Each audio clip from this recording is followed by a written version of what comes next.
I don't think I'm in love with her, but I certainly like her a lot. She's hard to love.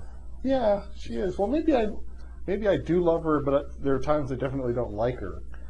Well, the way I feel about Fielding is that I love writing and reading about her, but I don't think I would love knowing her necessarily in real life. That tongue and that pen could turn on you in a second. You just know it. It could, although she's not a kind of randomly malicious person. No. But she does resort to malice now and then. I mean, she's human. She's not perfect by any means. But she's got a lot thrown at her, that comes about through no fault of her own. I mean, the injury to her leg. Not, she didn't do anything to bring that on herself. Not really. Being born and probably not being biological child of her father, who resents it deeply. That's not her fault. No. Her father's character and nature and obsessiveness is not her fault. On the other hand, the way she places herself outside of the other girls of Spencer and attacks the boys of the field, that's her fault. And then it's her fault, in a sense, for falling for Prowse. She falls just like Adam and Eve fell. She does. And her original sin is Prowse. The book works on many levels. You can read it just as a straight up story of what happens to this woman. What's her life?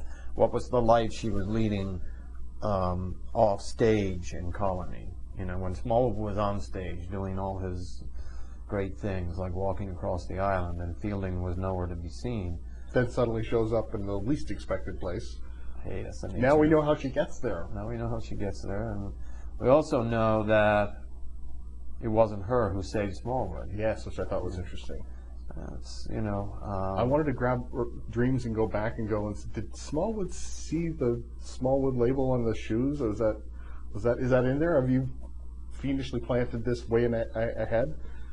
I knew when I was writing Colony.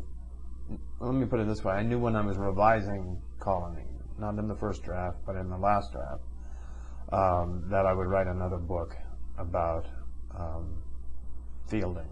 I knew Smallwood I'd done pretty much as much with him as I could. So then I altered the narrative of Colony here and there because I didn't know what Custodian would do, but I left things open to allow the possibility of alternate narratives.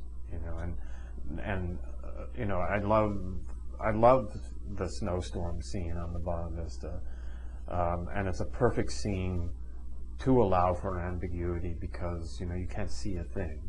There's this sort of, it's like the blizzard of life. There's a surfeit of detail that prevents you from making out what is really going on. And you're not plunged into darkness; you're plunged into light, which is so bizarre. Yeah, I know. I've once or twice been lost in storms. Storms in Newfoundland, which I've never seen the like of since. Even when I was in St. John's, I never saw the kind of storms I saw when I was growing up in the country, because I grew up outside St. John's. The buildings block the wind and, do things to storms. Well, when you're on the country and there's just an empty space for the snow to blow across, you get this complete whiteout. I mean, you cannot see your hand in front of your face, literally, and it's broad daylight, but you can't see a thing. And it's not even exactly white anymore. There becomes a kind of a white darkness or something. Well, I'm looking forward to whatever you come up with next. Yeah, me too. It's always a funny time between books. I could jump into. I have a book that I'm thinking about jumping into, but I'm trying to decide between two books. So we'll see. Don't care which way you go, as long as eventually you get back to Fielding. Or am I harping on that too much? No. It's like I could be talked into it by acclamation, you know. I could do, like, without my own choice, I could be just writing it because everyone wants to see her.